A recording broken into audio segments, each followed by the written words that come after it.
thank you very much for attending this new case study after the break. So it's all about getting you fired up.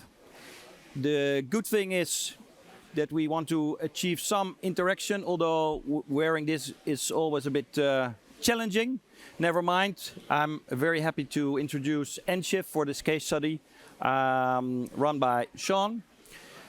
So we have a very lovely colleague available. So if there are any questions, just raise your hand. Then there's a mic coming so everyone is able to hear and understand. And Sean will, of course, come back to that. So, Sean, please go ahead, take the floor. Thank you very much. Good afternoon, everybody. Hope you've had a successful day. Not got too tired. Hopefully you will stay awake during this session. So, I think you thought you were turning up for something about delivery solutions. Well, you're not. You've come for a post-purchase. So, where is my order? And other questions you were too scared to ask. Now, this next session would have worked a lot better if we'd left the sound effects in, so I'm going to have to emulate the sound effects. There was a place that retailers have been scared to go for a long time.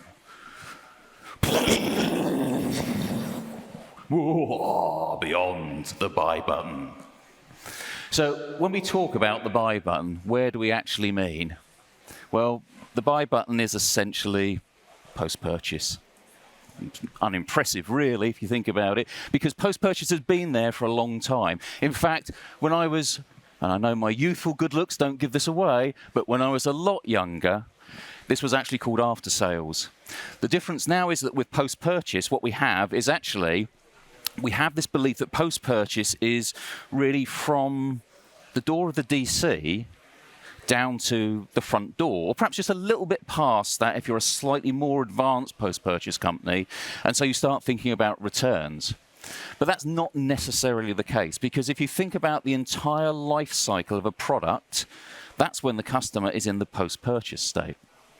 So, I've been with nShift now for about 5-6 weeks, so I know still not very much about the company. So guess what?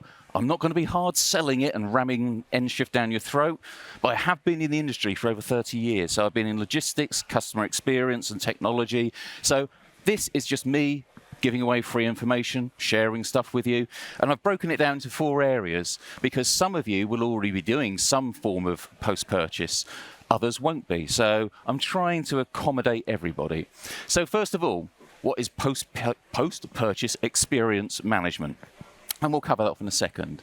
The next is market forces. So what's changing the trends for post-purchase? Why are consumers changing their behavior now? Next will be the tools. So the basic things that you need to have in place to be able to do post-purchase. And then finally, for those of you who are really interested in taking post-purchase that next stage further, there's a few facts and figures that you'll be able to throw into a business case and amaze all your friends and colleagues at work. So we're going to go on a journey in that sort of route. So, first of all, post-purchase, what is it? So it's a way of, in fact, it's a little bit of a psychology game that you play with customers. It's about elevating the feelings that they have towards your brand. So the theory goes that if you create something that's lovely and nice and it make it quite memorable, then they will naturally want to use you as their preferred retailer. So, to make that journey, there's 3 factors. One is choice. So these 3 C's are really important to remember because this will build the foundation to everything you see in this session. So the choice is around, can I have a carrier that can deliver the day I want to deliver it? Is that carrier sustainable? Maybe if I've got a return, I want to take it back to somewhere that works for me. So giving the consumer the choice is a good thing. Convenience or control, depending on which side of the fence you sit on. So when we talk about convenience, again, that's a little bit like having something that gives me the flexibility that fits in with my busy lifestyle. Now, admittedly, when we were in the middle of being locked down thanks to COVID, we didn't really need that convenience because we were all working from home, and guess what? The delivery driver turns up and guess what? Knocks on the door, interrupts your Zoom call, everybody laughs because you get up wearing your pajamas, but hey, at least it's convenient. Whereas now, as we all start going back to work, you've got to think about the convenience of where can I go and pick my parcel up if I'm not going to be in? What happens if I haven't got a printer at home to print the return slip? So these are convenience factors. And the other one is communication. Now, this is the really important one, because I'm guessing everybody here are retailers of some form or shape. I don't think there's going to be any carriers, or might be one or two competitors sitting in there that I don't recognise. But communication's the really important bit, because it's not just about pushing out SMSs and emails to customers and perhaps making them look quite pretty in a sort of kind of branded kind of way. Consumers have become a lot more savvy since COVID, because they're used to using things like social messaging. I mean, even my parents use social messaging, which is really, really scary, especially when they're sending me messages where they actually think that little poo thing is chocolate ice cream. That's like, ooh. Some of the messages are completely out of context. So the whole point about this communication point is you have to have a two-way dialogue with those customers. So just pushing stuff out isn't good enough anymore. They want to be able to come back and share their opinion, ask you questions, or perhaps even shout and complain at you. Don't shy away from it. So, if there's anybody who has done marketing, you will recognise this as the marketing funnel. Now, as with most good consultants, McKinsey's took something that had already been invented back in 2009 and presented it back to everybody and renamed it the loyalty loop. So, this is the loyalty loop. So the bit that's in yellow, we call that the discovery phase, is I suppose the best way to describe it. Whereas the green bit here is the anticipation stage. So the discovery phase is where we go out, we realise we have a need for something and we want to go and get it. Whereas the anticipation phase is is it going to arrive? Is it going to do what I want it to do? Will it last as long as I want it to do? Can I return it? And all those other types of questions you have when you're going to buy something. You may not consciously think it, but it's all there at the back of your head, quietly eating away at your confidence of dealing with this retailer. So this is a simple journey. You start here. This is where you've got that realization, that desire that you suddenly think, oh, I think I need that. Then if the marketing department's done their job properly, they will acquire you onto the website. You identify the item you want, and then with any luck, you drop it into your shopping basket or into your cart. So everybody here should be familiar with that. I'm sure everybody here has shopped online. So the next phase after that really is the payment. You should pay them. Yeah, okay, we'll do that. The bit that's missing here are all these elements. Are going all crazy and off the slide. I knew we should have checked these before we did them. So all the bits that should be here, that should be over here, but because the slides aren't working properly, that means that each one of these purple dots is a post-purchase opportunity where you can actually contact or have a dialogue with the customer. So it could be anywhere from order tracking, it could be returns, it could be right at the very end of the life cycle, where I've had the product, now I don't want the product anymore, I might want to recycle it. Now, if you get everything right, which these slides obviously aren't, you will then be able to convert the customer from taking this discovery phase, because the journey along here has been so nice. You've communicated with the retailer, you feel confident that you up the retail brand in the customer's mind to the point of, well, they're going to be the retailer of first choice, so that's where I'm going to go. I won't go through this yellow stage. So that's basically what post-purchase is. So we can tick the box on that. So what is it? We kind of understand the context of where post-purchase sits. Now, the next bit is market forces. These slides get even more animated, so there's probably going to do some really crazy stuff in a second. So let's sit back and enjoy the fun as I crumble on stage.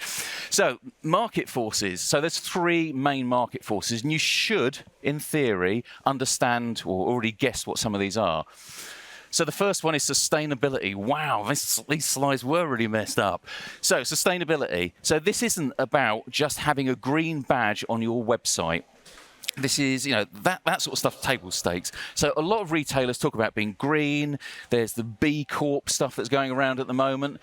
But what you've got to be able to do in the world of post-purchase is be able to enable the customer to feel like they're contributing to a solution, not contributing to the problem. So there's a certain degree of guilt that comes out when you buy something. And I'm looking desperately around the audience now for people that go, yes, when I buy things, I feel really guilty that I'm damaging the planet. Not an ounce of guilt in the audience. Planet killers. So when you get to that stage, offer the customer the opportunity to go for green options. It could be reusable packaging, as in they send the empty carton back to you as the retailer. Even simpler, think about offering green shipping solutions. I mean, you could even have the crazy concept of, when you offer that carrier option that's green, giving them some points.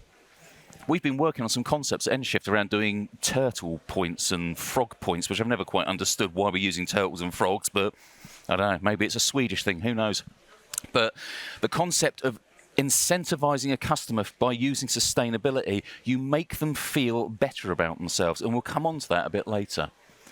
So the other one, retailtainment. So this is the mouthful that I always hate saying. So retailtainment. So this is about racking up onto your digital domain, or even better, into your physical domain. So one of your high street stores, and having an experience that is actually memorable.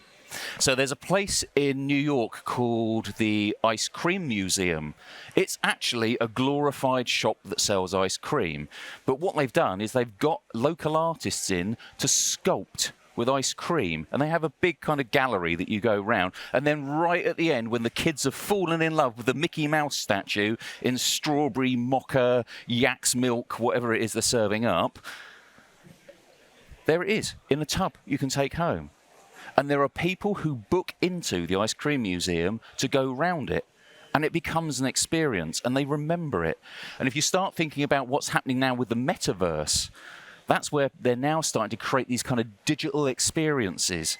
So it's all about making it memorable. And the way that you can draw people into the store is to actually invite them in straight away. We're doing clever things like click and collect, or doing special offers, or who knows, even have somebody like the Spice Girls reform and come into your store and do an amazing gig there.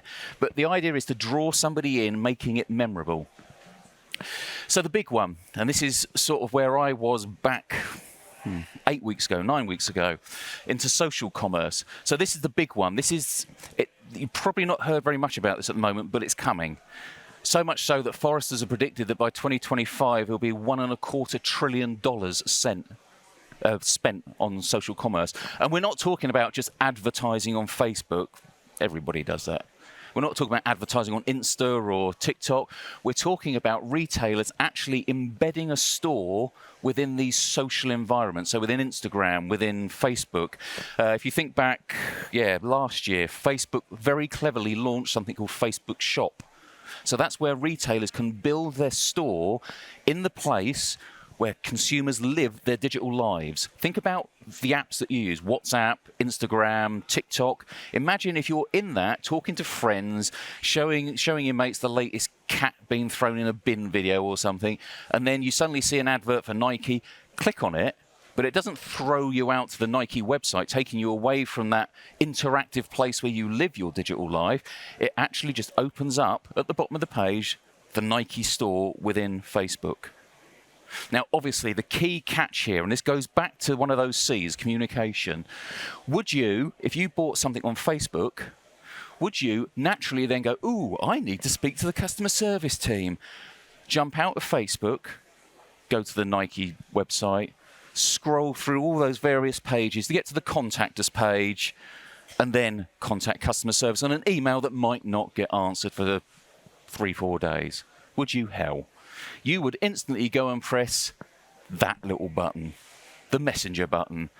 And because it's Messenger, you would expect a fairly prompt response. Now, Salesforce say that if you haven't responded within about 10 minutes, 69% of your customers will think you are a pile of crap.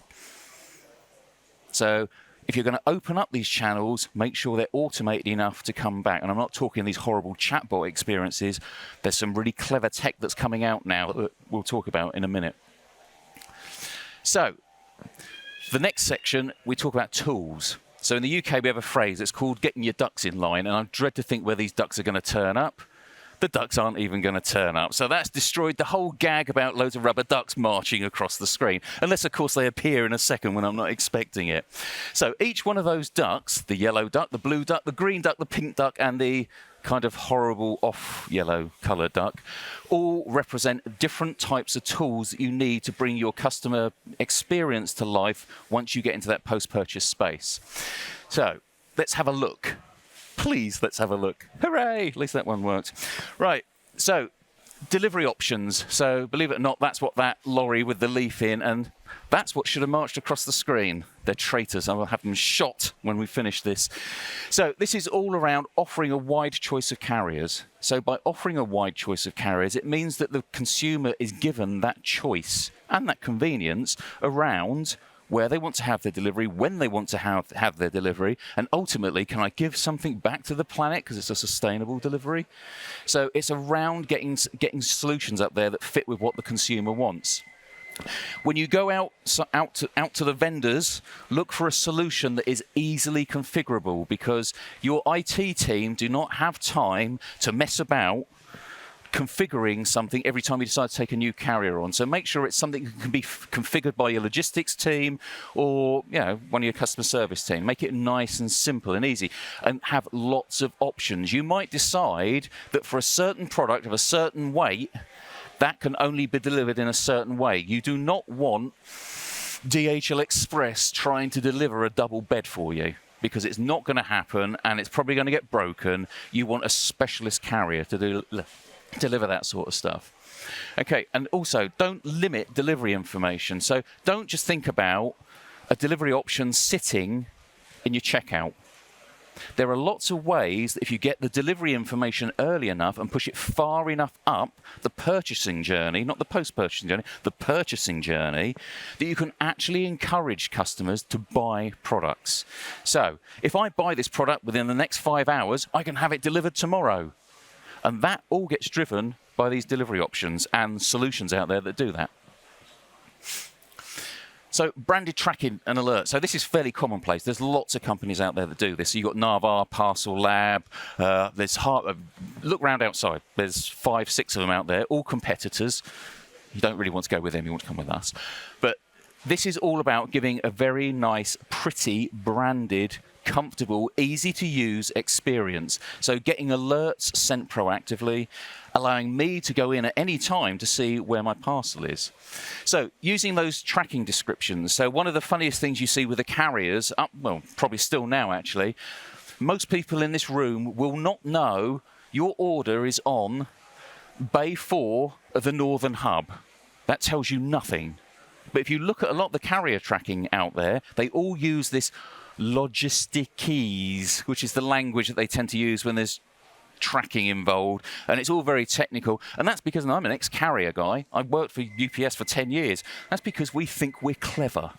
We think that if we make it really technical, you're going to be so impressed that we can see your parcel was held in that seat for 5 minutes and then it moved along to that seat for 5 minutes.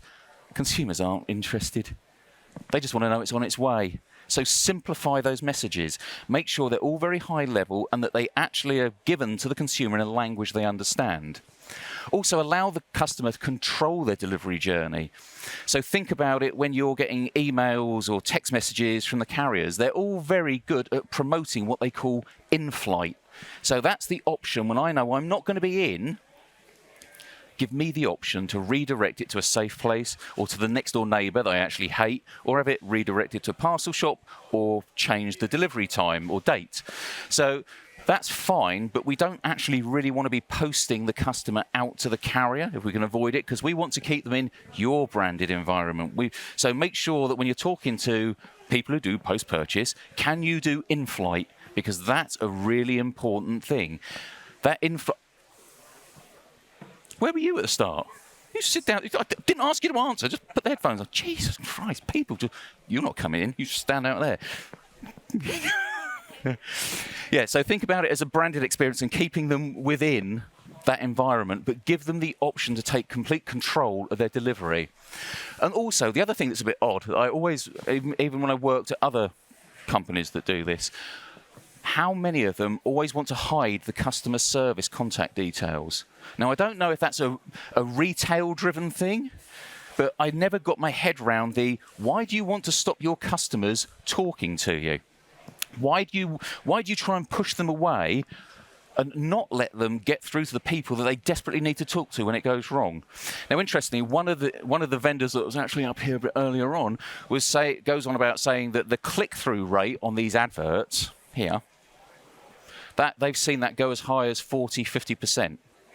Now, interestingly, I know, because I worked there and we did some research on it, the reason why that can sometimes be quite so high is that when your operation is crumbling and you haven't got customer service details on that page, the one place the consumer will click is on the bit that says, oh, go back to the website, because they don't want to have to figure out how to do it. So we actually saw a much higher click-through rate when the operation started going wrong on those marketing assets, because they were trying to get back to the website quickly to find out where the customer service team is.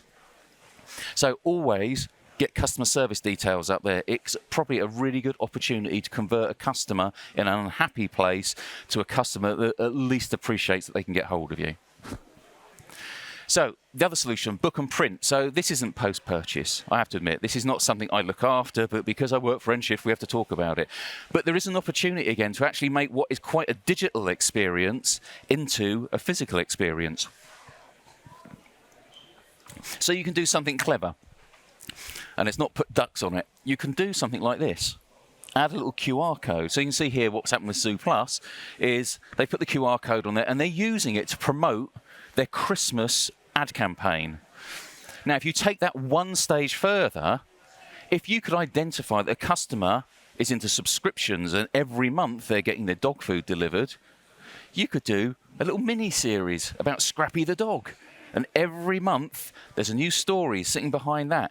That makes it a memorable experience. Remember what we said about memorable experience? You might not have your own stores, but you always look forward to that parcel turning up because you find out that actually, oh, Scruffy's now been stuffed and standing on the shelf because actually he didn't make it through the operation he had last month.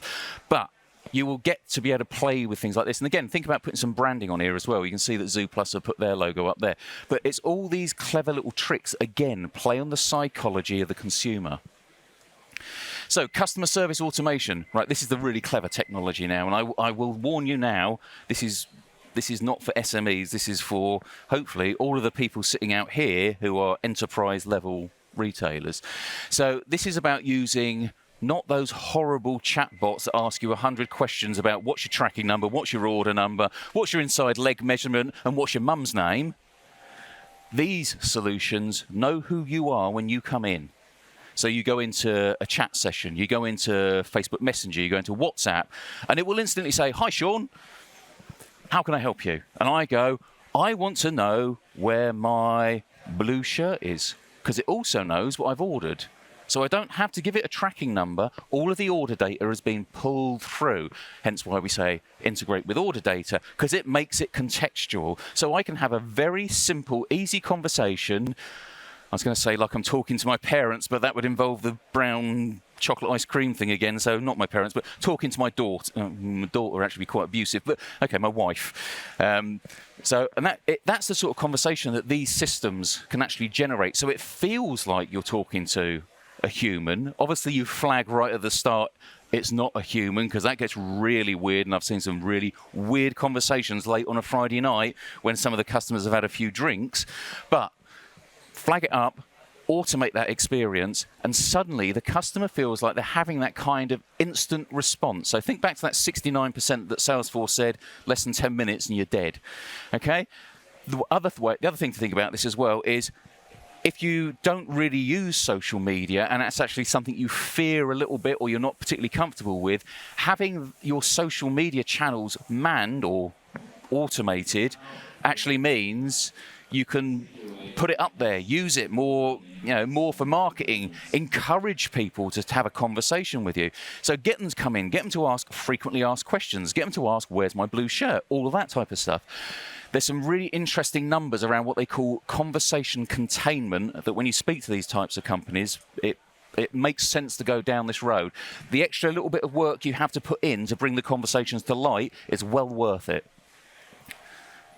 And now the slides have died. Here we go. So returns. So again, this is another thing that retailers tend to get a little bit scared about, because actually, it's more cost and it's customers sending back, and no, hide it.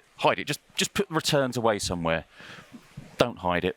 It's actually one of the biggest ways to convert a customer, because don't forget, if they're buying online, if they've never dealt with you before, they don't know whether you're a complete and utter shark or whether you're the greatest company on the face of the planet.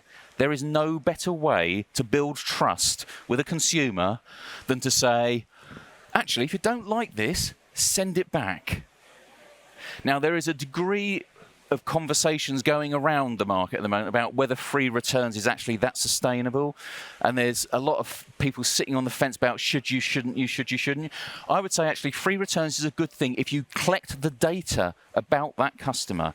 If you've got somebody like Gabriella, who works with me, and she's a complete villain online, she buys loads of stuff, puts it all on, takes a photograph of herself, puts it all over our Teams channel at work for some weird reason, and then sends it all back. Doesn't buy it, but she tries to make out she's got a massive wardrobe. So those are the type of customers, don't glare at me like that, you know it's true. Those are the type of customers that you don't want. So if you spot those customers, let them return it free the first time, then you realise they're actually abusing your trust. So next time, don't give them free returns, and suddenly they go, oh, am I going to pay for it, send it back? I might actually want to keep something. And suddenly you turn that horrible customer and you start changing them very subtly. Again, it's all psychology.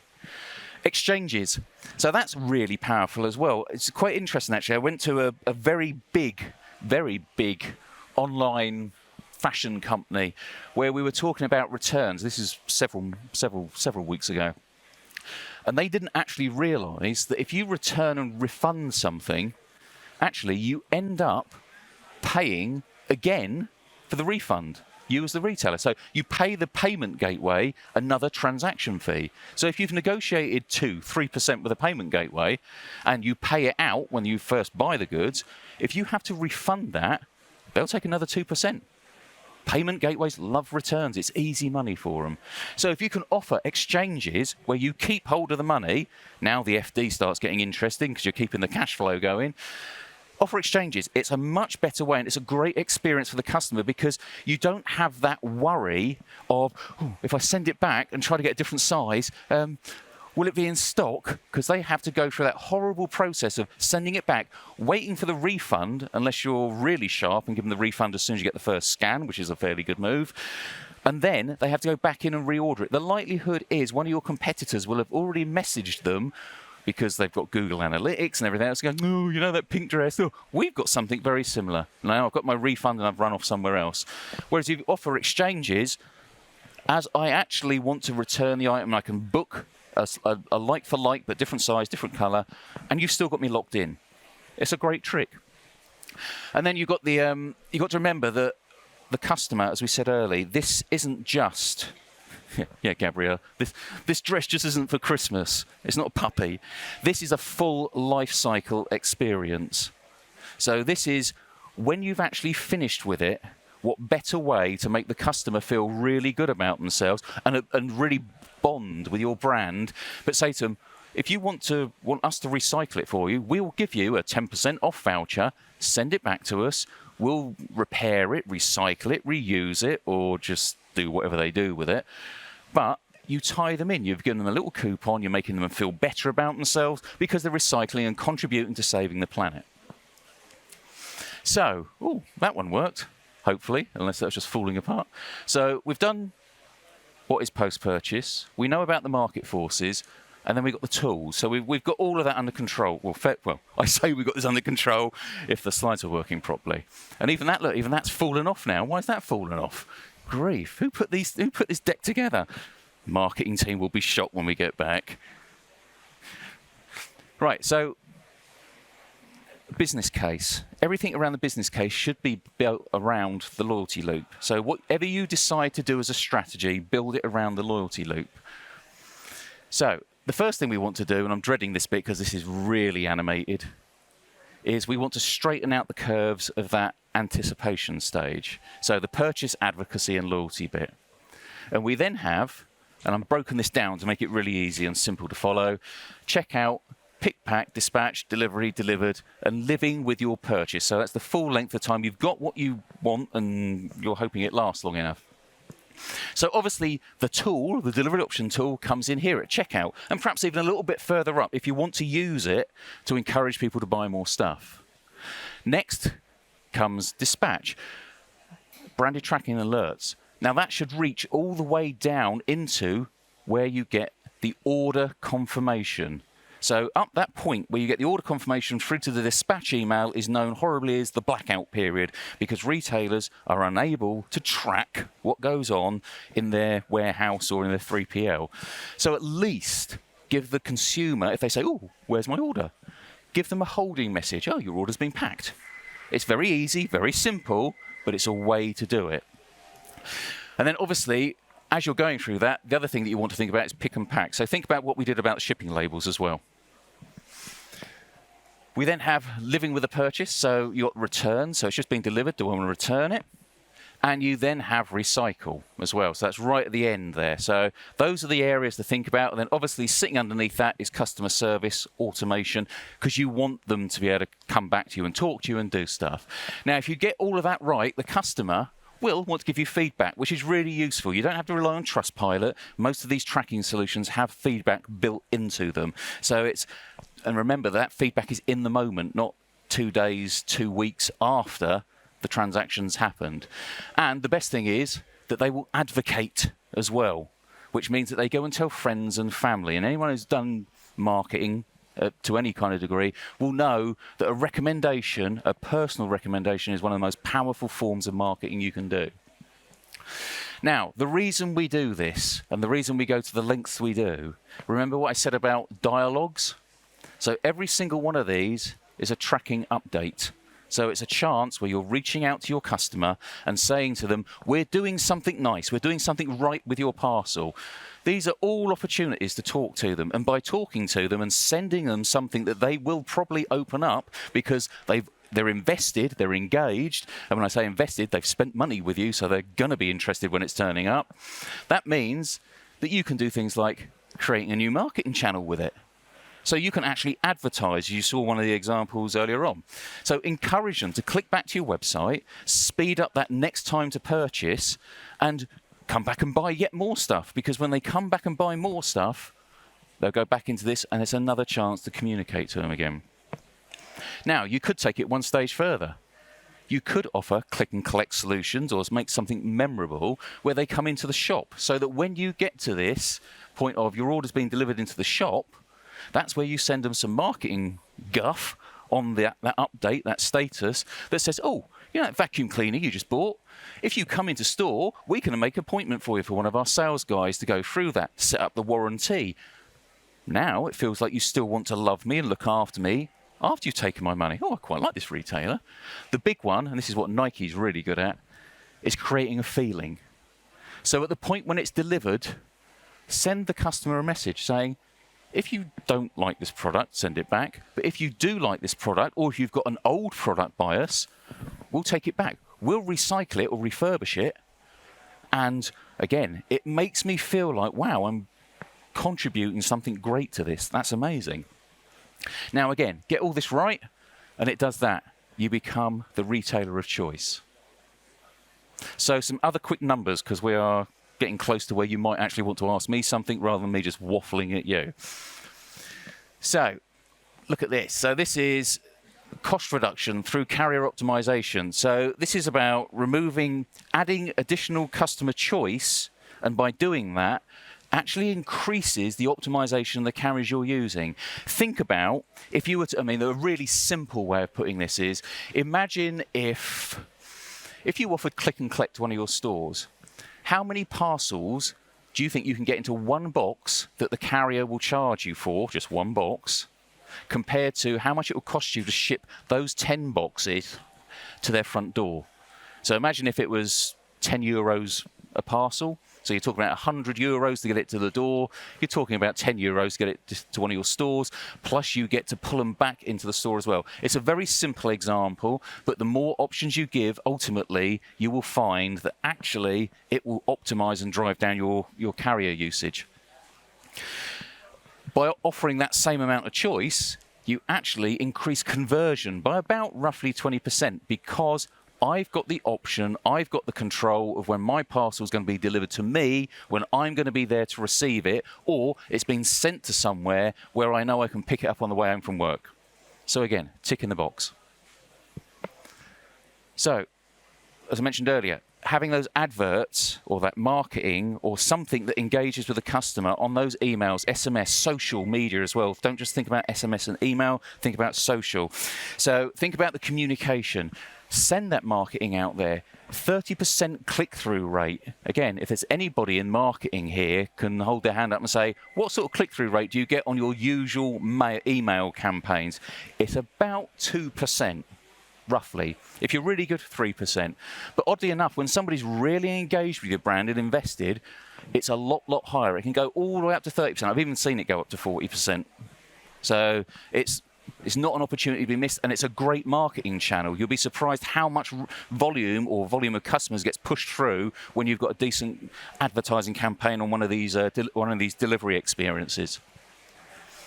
The other one, so everybody talks about this one. This is a reduction of 60% in customer service if you automate your customer service or if you offer branded tracking. Now that can go much higher. It can go up to 80% if you use a combination of those two solutions, because the automated customer service agent will also answer FAQs. It doesn't cost you anywhere near as much as it does to have a human sitting in a seat, falling asleep, or trying to keep up with the influx of calls you're getting. So that number can go much higher, but I'm being quite conservative with this now, because if you don't put that pink duck into place, then it'll be about 60% that you knock down. And then finally, returns. I mentioned earlier on, if you give the customer the confidence that they can return stuff back to you, that will ultimately create a higher level of conversion because they have a higher level of trust that they can do something if it doesn't work for them, if it's the wrong size, or if it all goes horribly wrong and actually, oh, that's not the dress I wanted, that's a completely different thing, the photograph's wrong. Now, of course, if you can collect the data that sits around that return, there's lots of really clever stuff you can do about that as well. So things like, that's not the dress, it didn't look like that on the website. So that's what we call a toxic product. So if you're getting lots of dresses back, all of them, it says that are red and actually blue, Christ's sake, change your website or take that product off your website until you can work out what's going on with the stock or what's wrong with the images on the web, because it's costing you money all the way and you're losing customers through it. So use your return solutions very carefully, because there's a lot of data that sits in there that when you combine it with all these other tools we've spoken about can really change how you operate and how you work with customers. So, ripple effect, like you're coming out of some bad nightmare. So, we've done all of this now, this journey, and this slide seems to have held together. So, let me just quickly summarize for you, things to think about. 1, remember those 3 C's that we spoke about right at the very start. Communication, choice, convenience, or in brackets, control. Create strategy and partnerships that allow you to address those industry trends that are coming down the pipe at you. Sustainability has got to be number 1, because without that one, there's nothing else left. But also think about social commerce. Think about these retailtainment, these memorable experiences.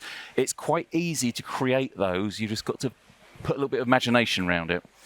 So invest the tools that create this journey that we've been on. You don't have to do all of it at once. You can break it up into little bite-sized pieces. That's often the best way to do a project. Start off with something simple like branded tracking, and then work your way out from there.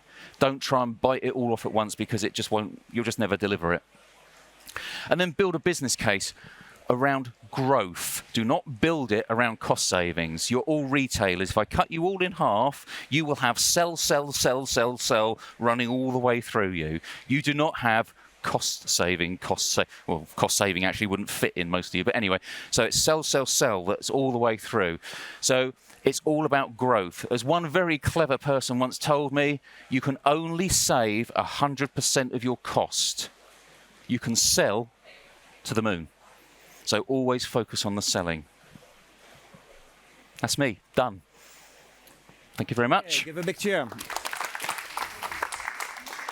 So, at the beginning, I was mentioning a kind of interactive session, and I think you accomplished that. So it was like a wow factor. I must say, nShift is here for a couple of days right now, so for today and tomorrow. But unfortunately, Sean will leave quite soon after. 10 minutes. So take your time now on stage with some burning questions, maybe even challenging, because it's maybe too easy now for him that he took it from A till Z. So challenge him with some questions, maybe even offer a fourth C to the stage and have him think over while he is traveling back to the UK. Who is having some questions? You don't get to ask. You're the sound man. You get to sit down. That's it. Excellent. My work here is done. Thanks very much.